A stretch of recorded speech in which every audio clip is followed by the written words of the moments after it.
Pues muchas gracias por esta oportunidad de poder compartir la palabra del Señor. En esta mañana tengo solamente 3 versículos. Es un pasaje muy corto, pero es una despedida. Qué difícil a veces es despedirse. Ayer estábamos después de la reunión de iglesia en la puerta algunos, eso que ya nos habían echado con apagar las luces y demás, y seguíamos en la puerta. Qué difícil es despedirse.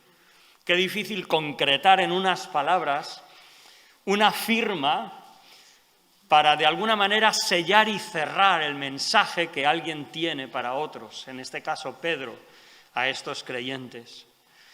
Pensando en este mensaje que quisiera traer esta mañana, pensaba en la plata. La plata es un metal precioso, es un metal que es precioso pero es muy blando, es como el oro. Y entonces a veces para hacer cubiertos, para hacer ciertos objetos, se le añade estaño, porque el estaño es más fuerte y le da consistencia.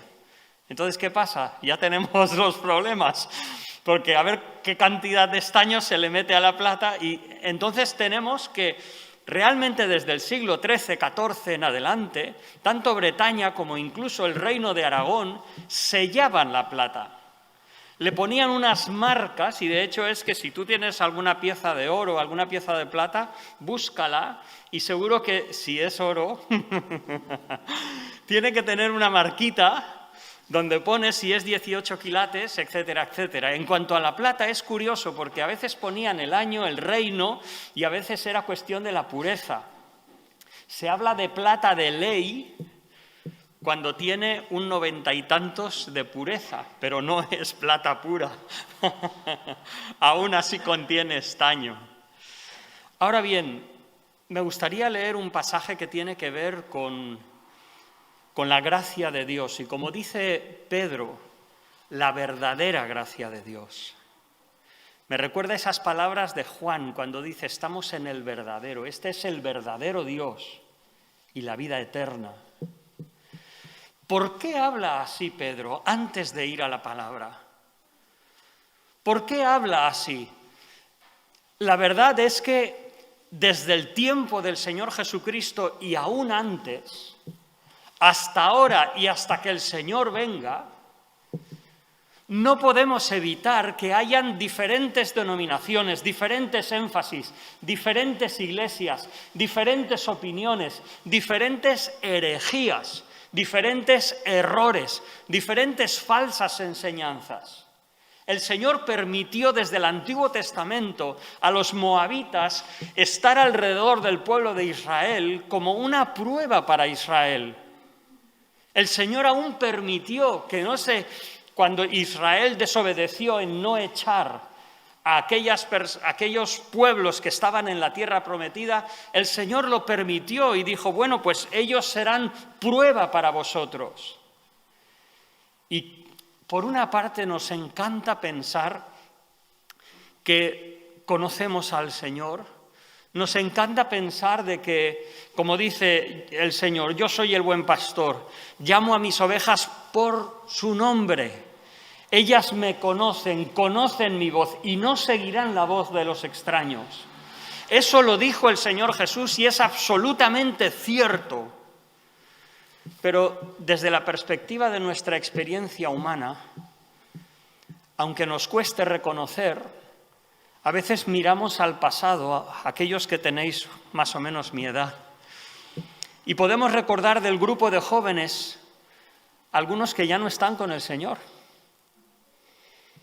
Y entonces dices, Primera de Juan, cuando dice,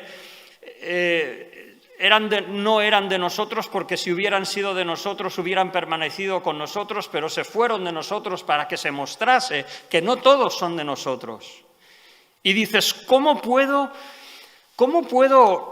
tener una visión coherente de la gracia de Dios cuando a veces la experiencia humana puede ser tan variopinta y a veces incluso confusa?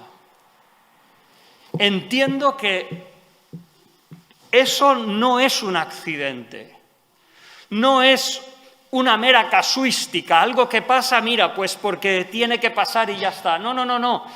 Creo que el Señor nos ha ubicado en esta tesitura de que el Señor te llama a ti por tu nombre y a mí.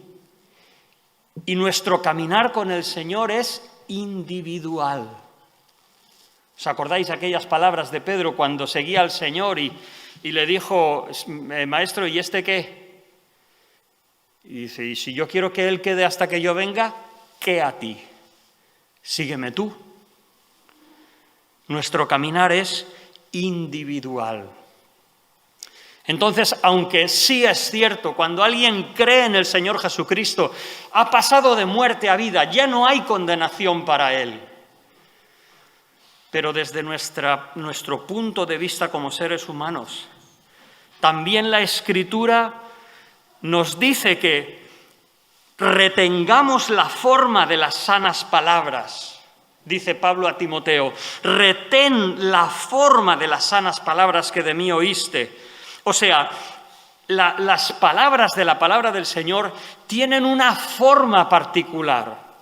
Se pueden torcer, se pueden dar unos matices que no tiene y debemos cuidarnos de retenerlas en el contexto que tiene. ¿Cuál es ese contexto? La fe y el amor que es en Cristo Jesús. Habla Pablo a Tito acerca del anciano y dice que debe ser retenedor de la palabra fiel. Fíjate que aquí Pablo no dice que el anciano debe crear buenos mensajes, debe buscar a Dios por nuevas profecías o nuevas revelaciones. Eso no es así. La gracia de Dios, el mensaje de Dios, tiene que ver con retener, que no se nos deforme la palabra de Dios. ¿Por qué? Porque como dice 1 Timoteo 6:3, algunos pueden enseñar otra cosa que no se conforman a las sanas palabras del Señor Jesús y a la doctrina que es conforme a la piedad. Esta palabra piedad tiene que ver con un espíritu de reconocer la majestad de Dios, la grandeza de Dios y nuestra humildad delante de Él.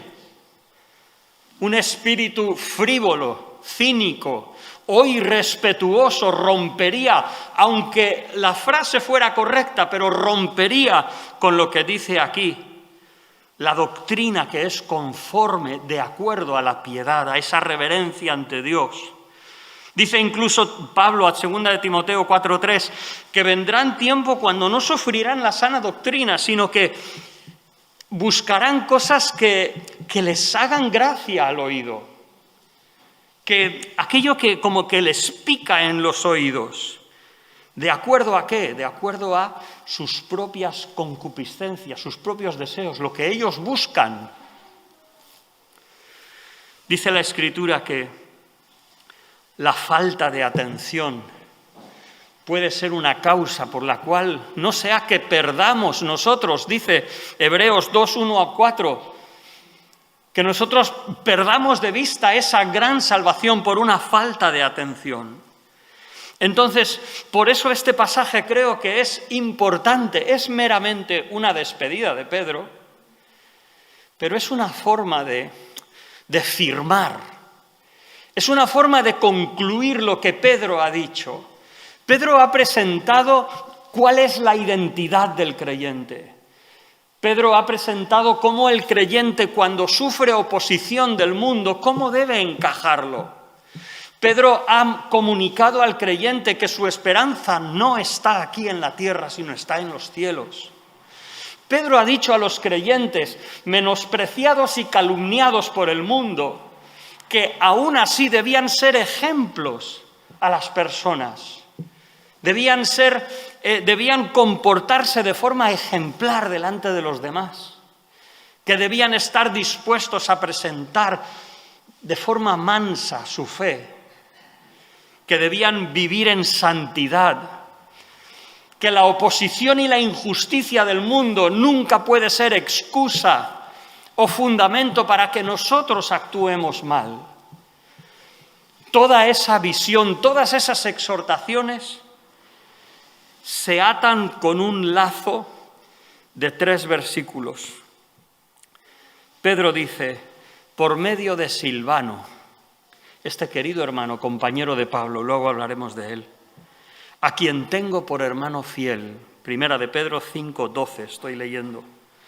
Os he escrito brevemente y os amonesto y os doy testimonio. Esta palabra, sabéis que os he dicho muchas veces, sabéis más griego del que pensáis. La palabra testimonio es martureo.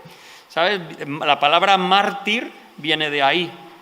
Pero esta palabra no es solamente que os doy testimonio como martureo, sino tiene una preposición delante que lo enfatiza. Epimartureo. O sea, os he escrito, dice Pedro, brevemente, os amonesto, os exhorto y os enfatizo que esta es la verdadera gracia de Dios.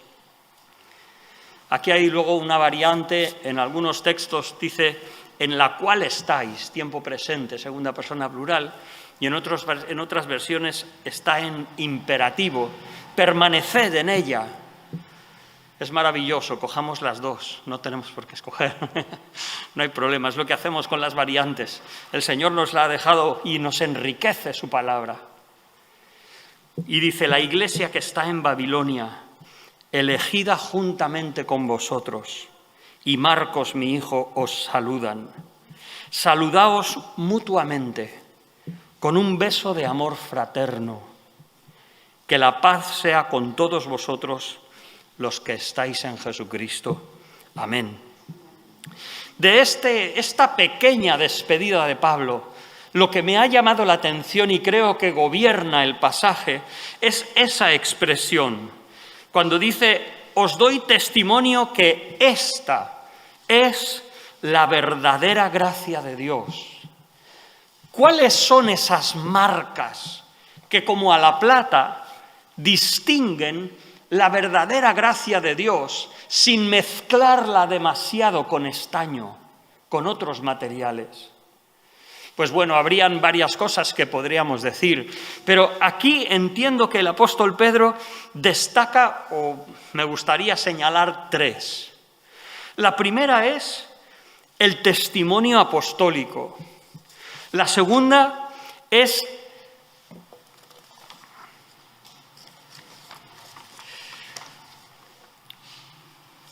la relación que existe entre la Iglesia y el mundo. La Iglesia elegida en Babilonia. ¡Qué expresión tan emblemática! Que encierra un significado tan profundo después de haber hablado y escrito a unas personas que están sufriendo injustamente por el mundo. Y en tercer lugar, otra marca importante de la gracia de Dios, no secundaria, es el amor fraternal.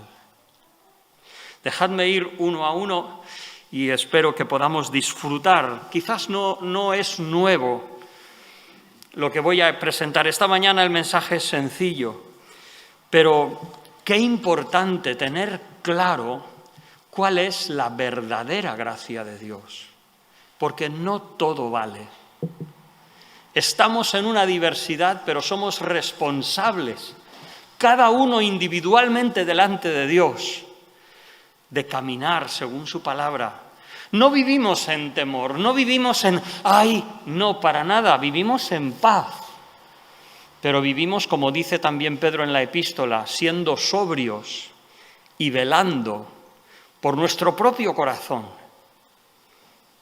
En primer lugar, vemos aquí algo interesante. Por medio de Silvano, a quien tengo por hermano fiel. Esta es una frase difícil de traducir porque realmente dice, por medio de Silvano, el hermano fiel, a quien reconozco así, de quien pienso, estimo como tal.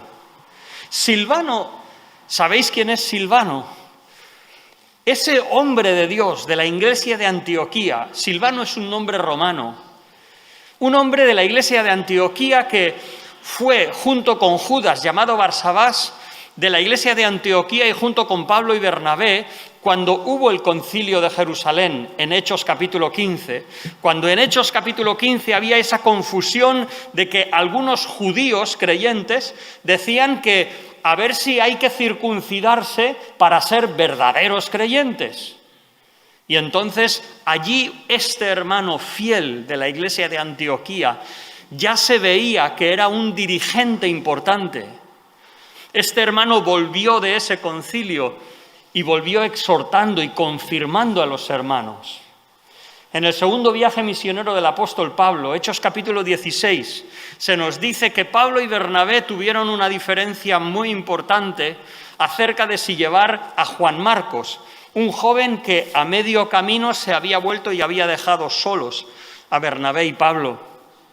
Y tuvieron tal discusión que Bernabé se fue a Chipre con Juan Marcos y Pablo escogió a Silas.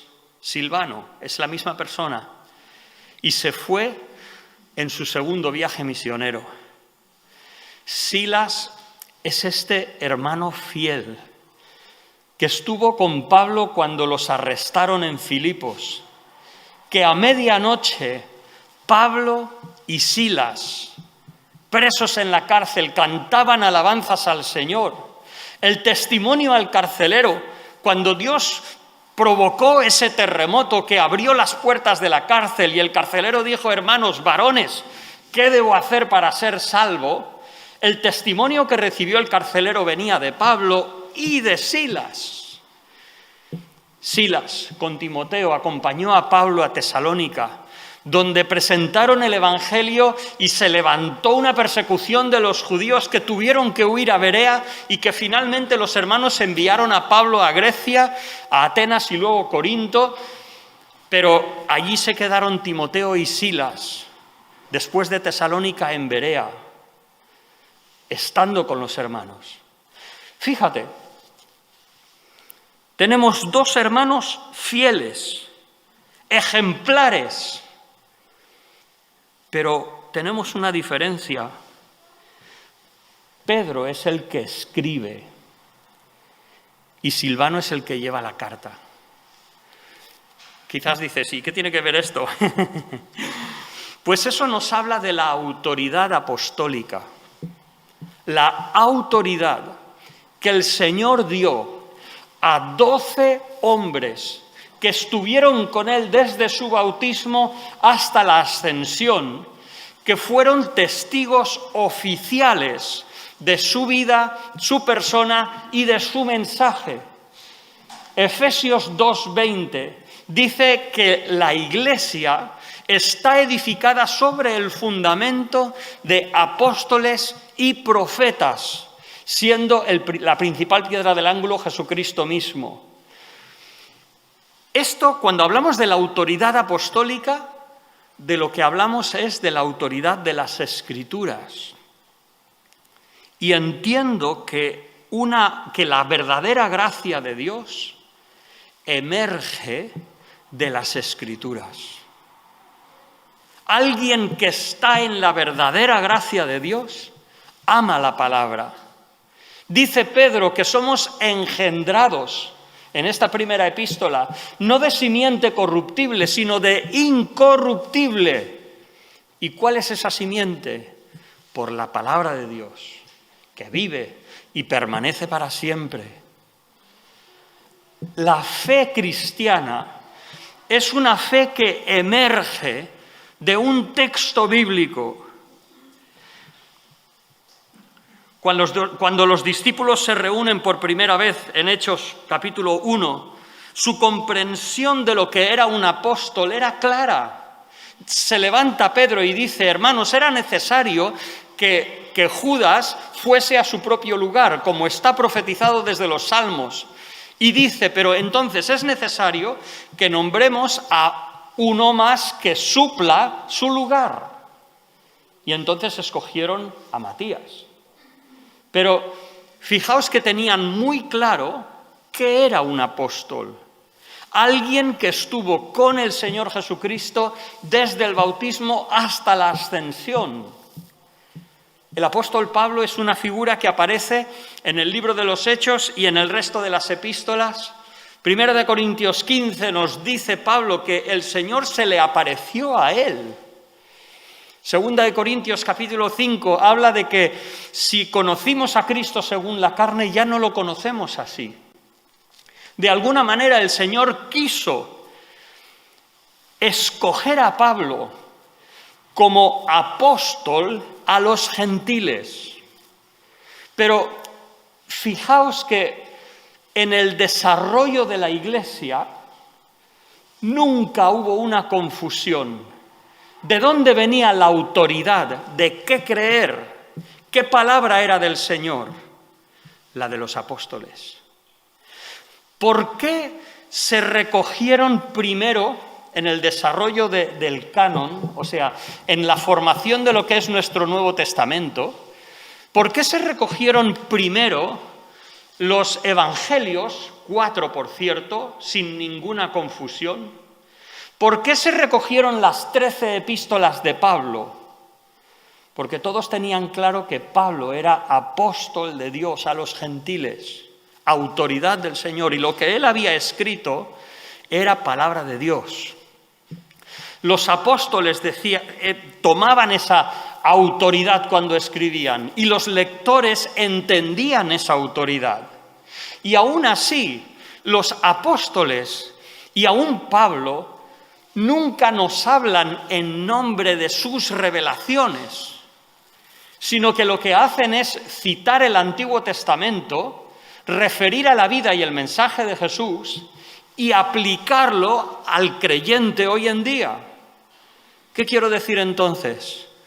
Que la gracia de Dios se distingue porque descansa en la palabra de Dios. Dice Primera de Juan, capítulo 1, el Evangelio de Juan, 1:18. A Dios nadie vio jamás. O sea, que nadie venga aquí a decirnos, no, yo he visto a Dios y tengo una revelación particular para ti. Perdón, pero eso no es lo que leo en la Escritura. A Dios nadie vio jamás. El unigénito Hijo que está en el seno del Padre, Él le ha dado a conocer. ¿Y qué tenemos hoy en día de la vida de Jesús? Los evangelios. De los apóstoles y de aquellos que de los apóstoles recibieron la palabra. Como dice Lucas, capítulo 1, versículos del 1 al 4. Así es, las cosas que han sido ciertísimas en medio de nosotros, las cuales nos las transmitieron los que con sus propios ojos vieron las cosas del Señor. Entonces, ¿cómo tenemos nosotros el entendimiento de quién es Dios, de cómo es nuestra relación con Él? La persona de Jesús, el mensaje de Jesús.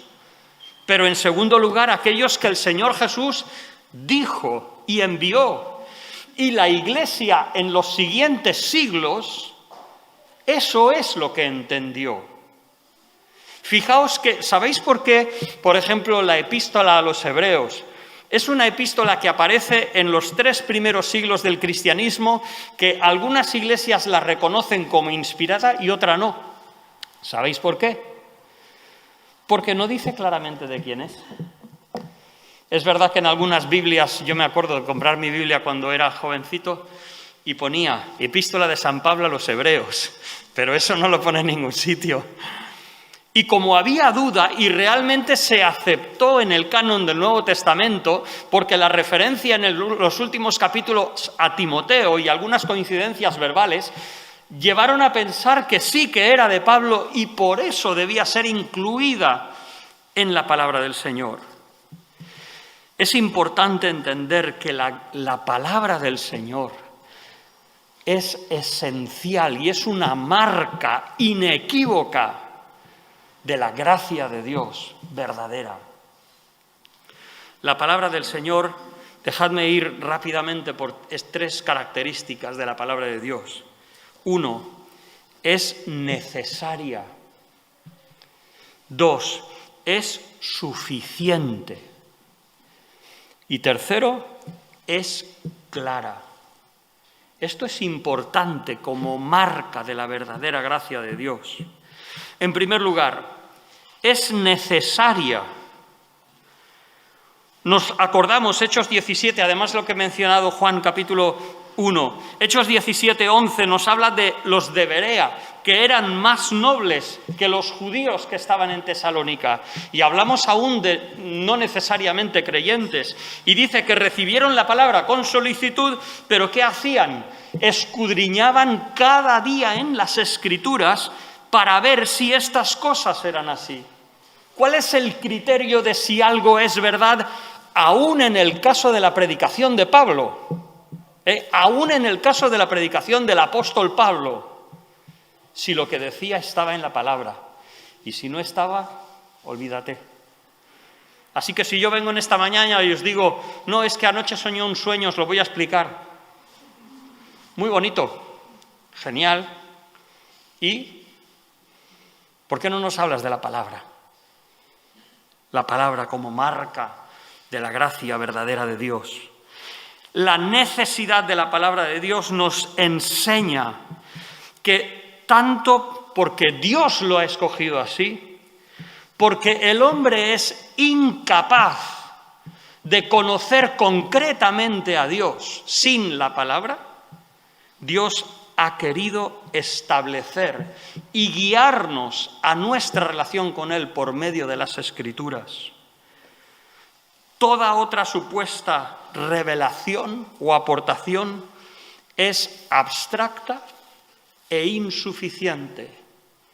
Las personas que miran la naturaleza pueden, según Romanos capítulo 1, versículo 20, pueden ver que detrás de esa naturaleza maravillosa hay un Dios poderoso y majestuoso, pero nada más, nada más. Si quieren conocer al Padre de nuestro Señor Jesucristo, si quieren conocer la salvación, tienen que ir a la palabra de Dios. Segundo lugar, la palabra del Señor es suficiente. Segunda de Timoteo 3:16, este versículo conocido, toda la Escritura. Curioso que nos dirige la atención no al término de palabra de Dios que podría ser tomado más abstractamente, sino lo escrito. Podríamos ir a Hechos cuando Pedro habla de lo que el Espíritu Santo dijo por boca del profeta David. Curioso, pero está hablando de la Escritura. Y aquí dice, toda Escritura es el aliento de Dios y útil para enseñar, redarguir, corregir, instruir en justicia a fin de que el hombre sea perfecto, enteramente preparado para toda buena obra. Y Apocalipsis 22 cuando nos dice, no añadas, el que añada palabras. Y esto es un pasaje que viene de Deuteronomio, que se repite en Proverbios y que Juan lo expresa interesantemente en lo que es el final de la revelación de Dios como los apóstoles a nosotros. Y dice, si alguno añadiere a estas cosas, Dios traerá sobre él las plagas que están escritas en este libro. Y si alguno quitara de las palabras de este libro, de esta profecía, Dios quitará su parte del libro de la vida y de la santa ciudad. Me parece bastante serio. Me parece muy serio.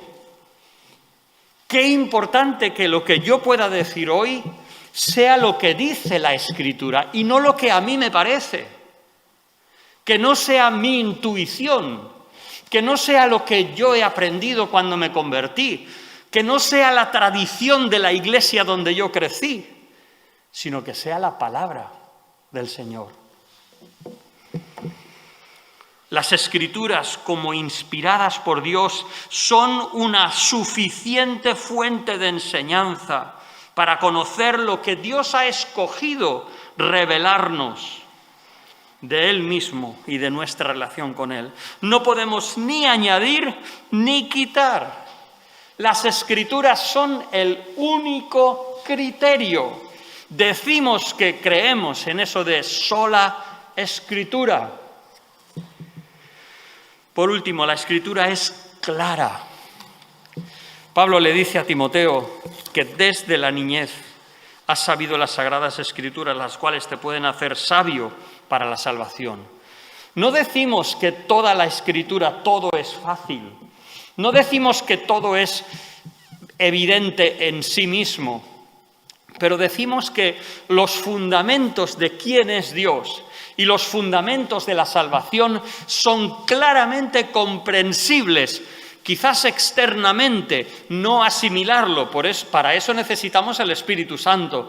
Pero si tú le dices a una persona, mira, Dios ha creado este mundo, un día darás cuenta delante de Él, así que Jesús ha venido a morir por ti, por tus pecados, arrepiéntete y cree en el Señor. Eso se puede entender. Y las personas son responsables de ese mensaje porque lo han entendido. La Escritura es clara. Como dice Primera de Juan, la unción que vosotros recibisteis de Él permanece en vosotros y no tenéis necesidad de que nadie os enseñe. Eso no quiere decir que nadie os pueda enseñar. Claro que sí, Dios ha establecido pastores y maestros. Dios ha dado dones para que hermanos puedan enseñar. Pero esos hermanos nunca son imprescindibles. Nunca puede haber ni una entidad, ni un supuesto teólogo que tenga la única clave para entender las Escrituras. La profecía nunca, dice Pedro, es de interpretación privada, sino que Dios ha dado su Espíritu y ha dado muchos hombres para que puedan presentar, explicar, esclarecer aquellas cosas que son más difíciles, proclamar, anunciar la palabra para que el Espíritu Santo nos la enseñe. Dejarme hablar un poco de las consecuencias de esa palabra que estamos hablando. Primero, nunca el ministerio del Espíritu Santo ni sustituirá ni contradecirá la palabra que Él ha revelado. Hay algunos libros por ahí que dicen, no, cuando viene el Espíritu te puede decir lo que sea. No es lo que yo entiendo. El Espíritu ilumina la palabra. El Espíritu alumbra nuestros corazones. Pero, como decían algunos en el siglo XVI, con la palabra de Dios tengo que ver. Y si está escrito lo creo, y si no, lo siento. Porque yo no tengo ninguna capacidad, ninguna autoridad de añadir ni lo más mínimo a la Escritura. Porque Dios me pediría cuentas muy seriamente. Nuestra subjetividad, lo que a mí me parece, como yo mejor me siento, milagros que pueda haber, instituciones poderosas, líderes de renombre, jamás estarán al nivel de las Escrituras. Tenemos que aprender de las Escrituras. Las Escrituras, así como el testimonio de los primeros creyentes, entendieron el lugar singular y exclusivo de los 12 apóstoles. Sinceramente creo que ninguno de los líderes vivos hoy en día podría compararse con Silvano en su entrega, en su fidelidad, en su cercanía con el apóstol Pablo, en su conocimiento cercano de la persona de Jesús. Sin embargo, Silvano no era ningún apóstol. Y Silvano lo que hacía era llevar la carta. Y es lo que podemos hacer nosotros, llevar la carta. Pero nosotros no somos los que escribimos. Nosotros intentamos retener la palabra, pero no podemos añadir. A la contundente prohibición de añadir o quitar de la Escritura, eso implica que solo la Escritura tiene la autoridad para describir los términos y el carácter de nuestra relación con Dios. Nunca la interpretación de la Escritura debe usarse como excusa para ignorar o para torcer su significado.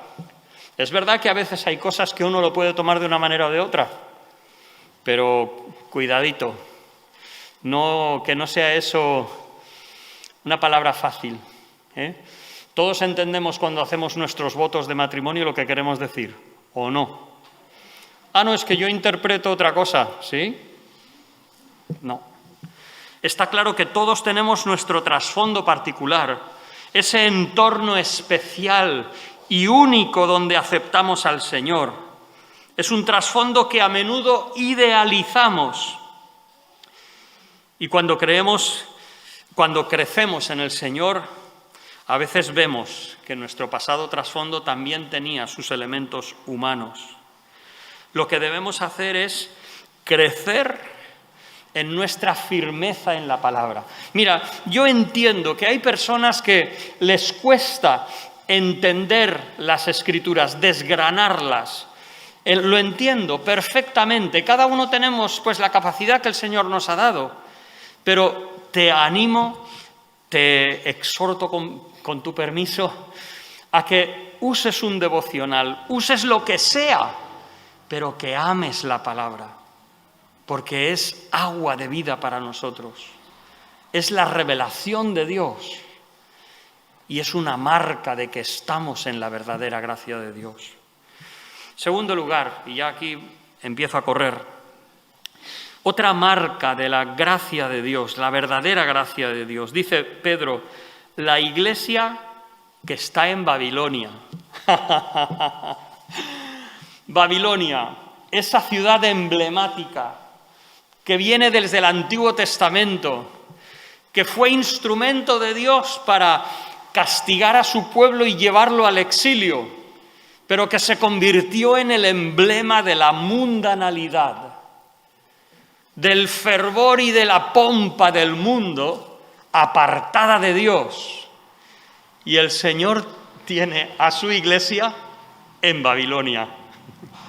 Dice, Señor, por favor, ¿no podríamos irnos a tierra de Gosén? Para aquellos que no, o sea, donde el Señor llevó a los judíos en Egipto, ¿no? Que caían las plagas de Egipto en los egipcios, pero en tierra de Gosén ahí no caía granizo.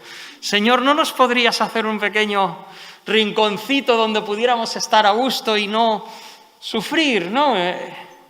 No. Señor, ¿es necesario que suframos oprobio? ¿Es que tú nos tienes aquí para sufrir? La verdadera gracia de Dios es aquella que entiende que este no es nuestro hogar. Como dijo el Señor, si el mundo os aborrece, sabed que a mí me ha aborrecido antes que a vosotros. Si fuerais del mundo, el mundo amaría lo suyo. Pero es que no sois del mundo. Antes yo os escogí del mundo. Por eso el mundo os aborrece. Entonces, hermanos, si sufres de parte del mundo, es nuestra situación. Nos gustaría florecer económicamente, tener una mansión, un Mercedes en la puerta. Bueno, al que el Señor se lo dé, pues que lo disfrute, ¿no? Pero dice la Escritura, no améis al mundo, porque el que ama al mundo, el amor del Padre no está en él. O sea, cuidado. La visión y una marca clara de la verdadera gracia de Dios es aquella que entiende que nuestra identidad en Cristo es mayor. Eso es lo principal. Puede que tengamos más o menos oposición, puede que nuestras circunstancias cambien, pero lo que está claro es que nuestra esperanza está en los cielos.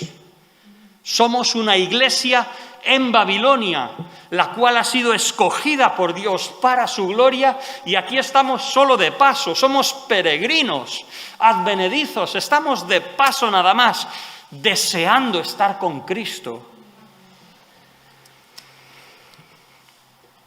Aquí en este mundo el creyente es frágil, vulnerable y camina por fe. Depende de abrazarse a Cristo y mantener su fe. Esa es la verdadera gracia de Dios. Y por último, y con esto termino, una tercera marca en este pasaje de esa verdadera gracia de Dios. Saludaos mutuamente con un beso de amor fraterno. El amor fraternal, el amor como hermanos en Cristo, no es una opción. Recuerdo la primera vez que cuando expresé a alguien que en una carta, ¿no?, con amor en el Señor, la primera vez que alguien me dijo, eso escribes porque de otra manera no lo soportas, ¿no? ¿Perdona? Todo lo contrario. En Filipenses, cuando dice Pablo, porque os amo entrañablemente con el amor de Cristo, habla de que sus propias entrañas aman al pueblo de Dios. Dice Pablo en Timoteo, todo lo sufro por amor de los escogidos. Dice Juan, el que dice que está en la luz y aborrece a su hermano, todavía está en tinieblas. En esto se manifiestan, en esto se hace público los que son hijos de Dios y los que son hijos del diablo. Todo aquel, y fijaos qué binomio, todo aquel que no hace justicia y que no ama a su hermano. Para Dios hacer justicia es tan importante como amar a su hermano. Y si no amamos a nuestro hermano es que no somos de Dios. No lo digo yo. Amor a los hermanos significa, ¿qué significa? Amor a los hermanos no es una amistad, no es camaradería, no es que tal persona es de mi iglesia, no es que tal persona es del grupo de jóvenes de cuando yo estaba en el grupo de jóvenes. Amor a los hermanos significa que reconocemos la redención y la presencia de Dios en alguien que confiesa a Cristo como Señor y vive con un testimonio coherente, y porque es hijo de Dios, unimos nuestro corazón a Él, y es un hermano. Es como alguien nacido del mismo vientre. Eso es lo que quiere decir hermano. Amamos, no porque nos caiga bien o nos caiga mal, sino porque es hijo de Dios. Y ahí tristemente tenemos una lucha. ¿Por qué? Porque ninguno de nosotros es perfecto. Ninguno de nosotros hemos alcanzado ya la resurrección. Ya somos impecables en absoluto. Y entonces estamos en esa tesitura. Hay personas que tristemente no vemos ninguna muestra de que sean creyentes. Es una pena. No es que les querramos mal. Es que dices, jamás le he oído orar. Jamás le he oído hablar de Cristo. Entonces, por mucho que vengamos aquí a la iglesia, no sé, está bien, puede ser creyente. Yo no digo que no, pero no me lo ha transmitido, ¿no? Entonces, a veces no vemos y, bueno, otras veces hermanos son muy ejemplares y sí, nos gusta acercarnos a ellos. Pero la mayoría de nosotros caminamos con nuestras carencias, nuestras peculiaridades, nuestras emociones, que a veces me siento ofendido, a veces me siento herido, a veces me siento que no me han saludado o que no me ha mirado de la manera que yo pensaba que... O yo he querido saludar y no he recibido de vuelta una mirada como la que yo he querido mostrar. Y entonces ese amor fraternal se hiere. Pero según la palabra, si son hijos de Dios, debemos amarles. Y no es una cosa secundaria, es una marca de la verdadera gracia de Dios. La iglesia primitiva sufrió por 2 acusaciones injustas. ¿Alguien me puede decir cuáles son? La iglesia primitiva fue perseguida por el Imperio Romano claramente y explícitamente en documentos desde más o menos el año 115 después de Cristo, bueno, además de Nerón en el 68, pero habían 2 marcas, 2 motivos por los cuales denostaban, criticaban a los cristianos. ¿Alguien me puede decir alguno? Venga, ánimo. ¿Cómo?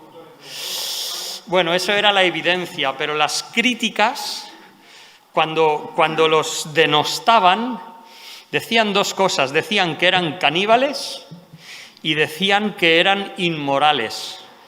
Decían que eran caníbales porque, ¿qué? La sangre del cuerpo del Señor.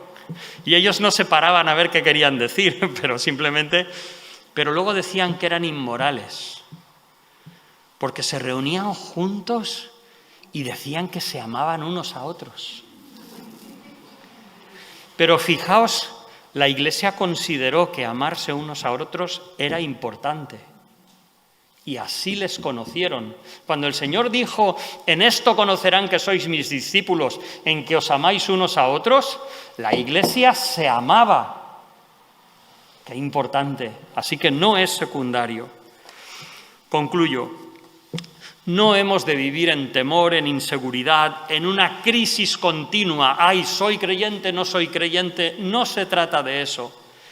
Pero hermano, asegúrate que en tu vida la palabra de Dios, la Escritura, tiene un lugar importante, que la amas. Asegúrate que entiendes tu lugar en el mundo y lo vives, que este no es tu hogar, a pesar de que vives en Babilonia.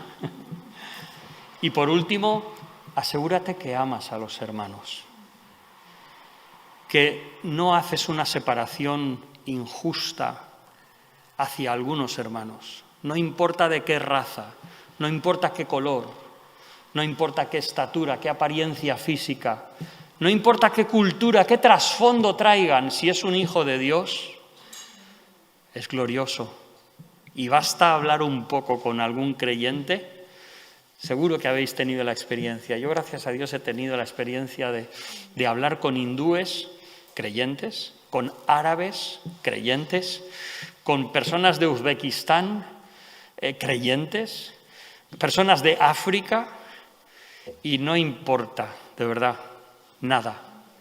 Cuando empiezan a hablar de su Señor, sabes que es tu hermano. ¡Qué maravilla!